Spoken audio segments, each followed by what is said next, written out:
নমস্কার। আজকে আমার আলোচ্য বিষয় হলো জব অথবা বিজনেস। কোনো জাতক জাতিকার জব করা ভালো না বিজনেস করা ভালো, সেটা আমরা ন্যাডাল চার্ট অনুযায়ী আলোচনা করব। যদি আমরা দেখি ন্যাডাল চার্টে ষষ্ঠপতির সাথে দ্বিতীয়, দশম, একাদশের গুড কানেকশন থাকে, তাহলে সেই জাতক জাতিকার চাকরি করা অবশ্যই ভালো। আর যদি দেখি আমরা সপ্তম ভাবের সাথে দ্বিতীয়, দশম, একাদশের গুড কানেকশন থাকে, তাহলে সেই জাতক বা জাতিকার ব্যবসা করা উচিত।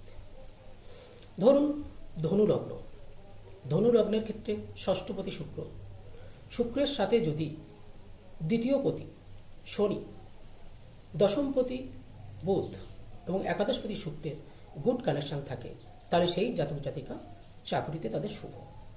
আবার যদি দেখা যায় যদি সপ্তমপতি ধনুলগ্নের ক্ষেত্রে সপ্তমপতি বুধ, বুধের সাথে যদি দশমপতি বুধ আবার একাদশপতি শুক্র এবং দ্বিতীয়পতি শনির গুড কানেকশন থাকে, তাহলে সেই জাতক জাতিকার ব্যবসা পক্ষে শুভ।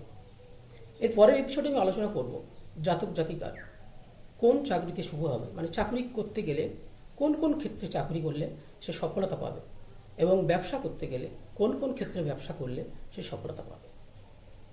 নমস্কার।